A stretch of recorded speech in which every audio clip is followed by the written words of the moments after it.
Eu morro de medo só de pensar em me expor. Sinto que eu não consigo socializar, puxar assunto com outras pessoas, principalmente se essas pessoas forem pessoas desconhecidas. Eu tenho medo de ser julgado, tenho medo de passar vergonha, fico a todo momento preocupado ou preocupada com o que os outros vão pensar de mim. Se identificou com alguma dessas situações? Se sim, fica até o final desse vídeo, porque esses sintomas têm muita relação com o transtorno de ansiedade social, a famosa fobia social. E é sobre isso, é sobre esse assunto que eu vou falar no vídeo de hoje.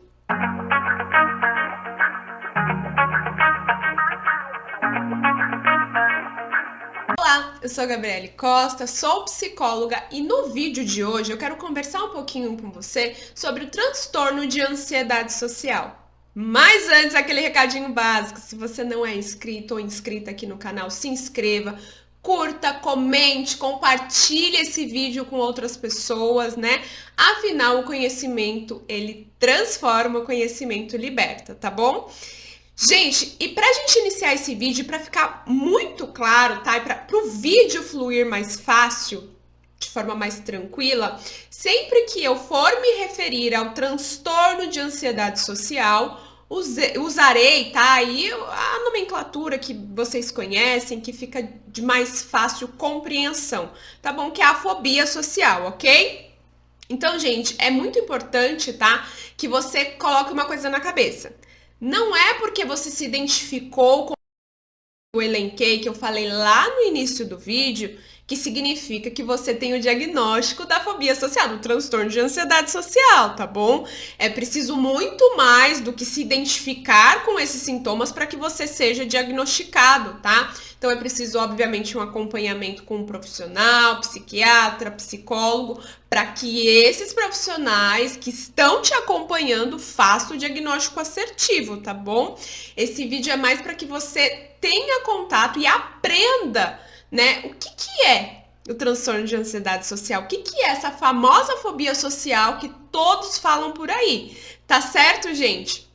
Então, o que eu quero hoje trazer para vocês? Os critérios, né? Nós, profissionais da saúde mental, nos baseamos em um manual, tá bom? Que é o DSM. Então, Manual Diagnóstico e Estatísticos de Transtornos Mentais. É uma bíblia, ele é gigante, eu tô aqui com ele, eu vou ler os critérios com você. Então, a gente se baseia no que esse manual nos traz, nos critérios que esse manual nos traz, no relato que vocês também, né, nos trazem aí nas sessões, para aí sim fazer um diagnóstico, tá? Então é feito com cautela, tá bom?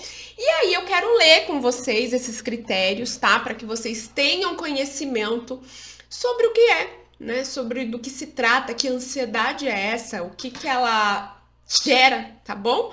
Então vamos lá. O primeiro critério, critério A, ele nos diz o seguinte: medo ou ansiedade acentuados acerca de uma ou mais situações sociais em que o indivíduo é exposto a possível avaliação por outras pessoas.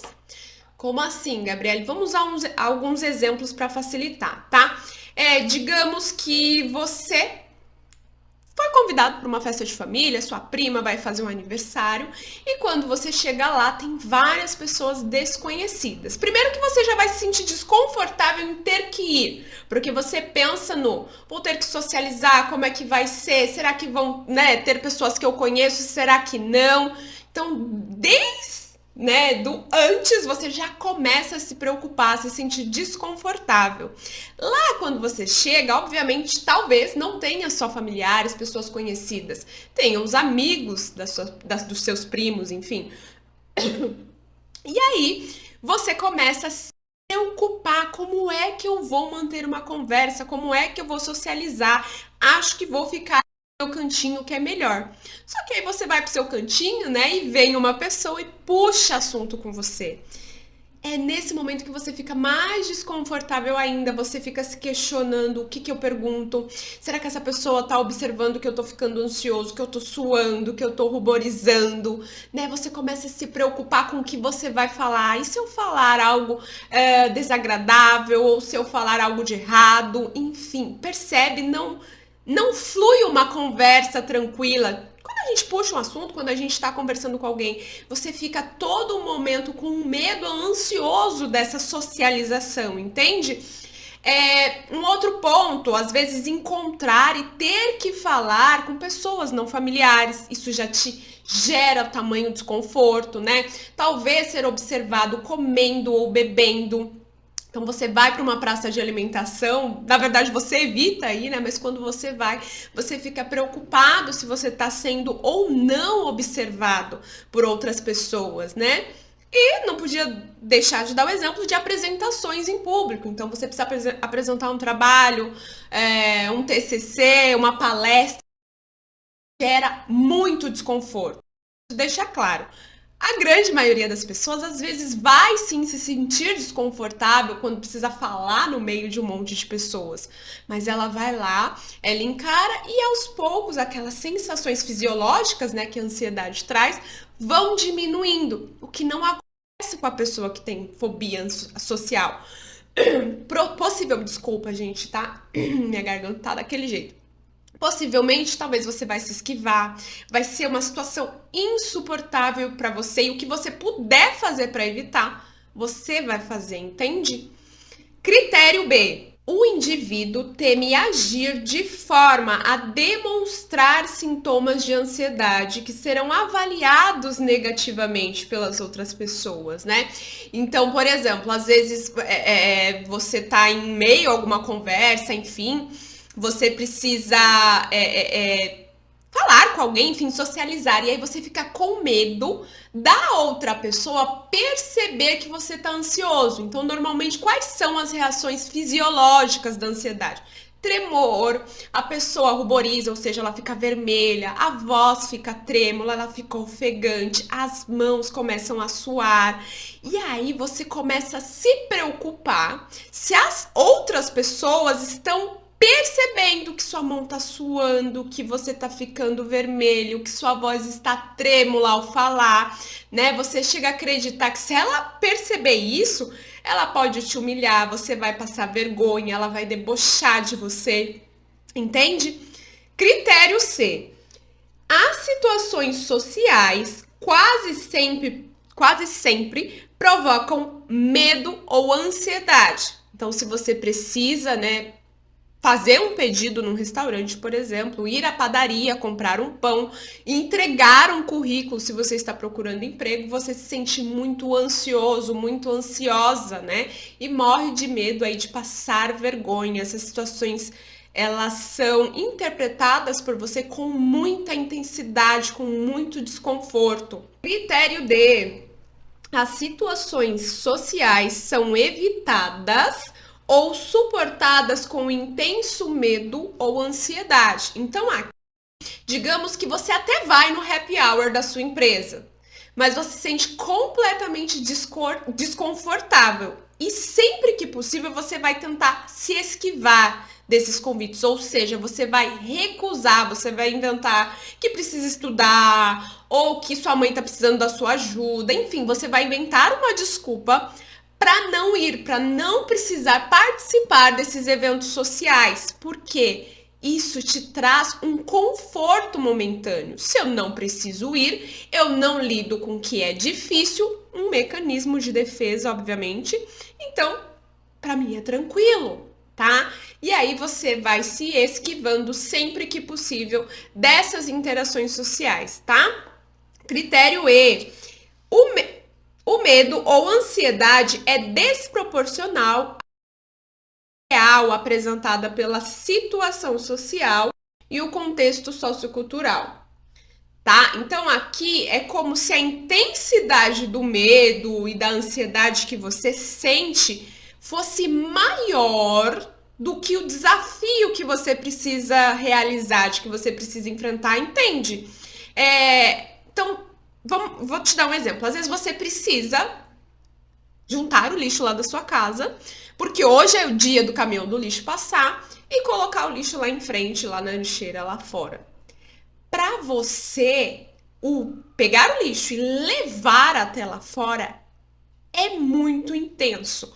Porque você já começa a se perguntar, e se passar um vizinho, será que eu vou ter que cumprimentar? E se ele falar oi pra mim, eu não vou saber que assunto puxar? E se ele me observar? E se eu passar? Percebe?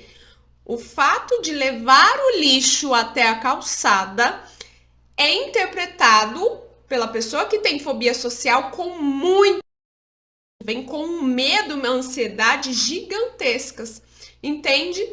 E aí, simplesmente, às vezes você não consegue fazer essa tarefa, tá bom? Critério F.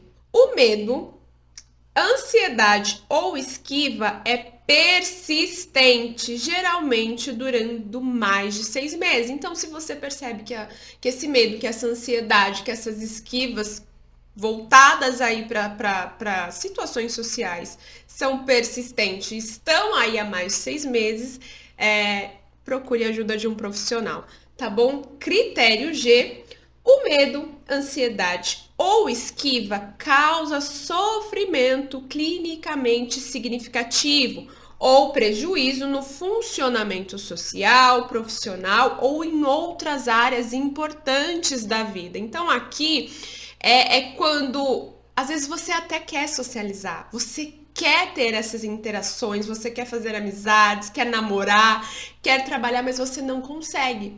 E aí você acaba sofrendo com isso, né? Por quê? Porque está prejudicando as suas relações sociais, talvez está prejudicando suas relações amorosas, afetivas, o seu profissional, percebe? Às vezes você tem perdido coisas pela dificuldade em socializar. E por você não socializar, isso causa um intenso sofrimento, um intenso prejuízo para você. Tá bom? Critério H. Medo, ansiedade ou esquiva não é consequência dos efeitos fisiológicos de uma substância. Então, não é por abuso de droga, por abuso de medicação, né? Não tem nada a ver com isso, então precisa ser anulado. Não, Gabriela, eu não me sinto assim quando eu estou sob o uso de algum medicamento ou de algum tipo de droga, tá bom? Critério I. O medo, ansiedade ou esquiva não é mais bem explicado por qualquer outro transtorno mental, né? Então ele dá aqui alguns outros transtornos. Então, eu excluí o transtorno de pânico, dismórfico corporal, então não é mais bem explicado pelos critérios desses outros transtornos, tá bom? E o J, se outra condição médica, então às vezes se a pessoa tem Parkinson, obesidade, enfim, outras coisas, também precisa haver essa diferenciação, tá bom? Entre os critérios dessas peculiaridades, dessas outras questões, do transtorno de ansiedade social, tá bom, gente? Então, esses são os critérios aí que o DSM nos dá, tá bom? Como base, para que seja fechado um diagnóstico. E é claro, tá? Não é apenas fazer um checklist. Eu tenho o critério A, eu tenho o B, eu tenho o C. Não. É preciso um cuidado, toda uma avaliação, tá bom? Existem outros fatores que precisam ser observados, certo, gente? Por isso, se você se identificou com alguns desses sinais, tá? Procura a ajuda de um profissional, tá bom? Para que o seu acompanhamento seja mais assertivo, seja feito de uma forma correta. Esse vídeo, gente, de forma alguma, tá bom? Substitui aí o auxílio de um profissional, tá bom? Bom, gente, esse foi o vídeo de hoje. Espero que você tenha gostado e que tenha aprendido um pouquinho mais sobre o transtorno de ansiedade social. Esse é o nome científico, tá bom? Da fobia social, tá bom, gente? Então, até o próximo vídeo. Tchau, tchau!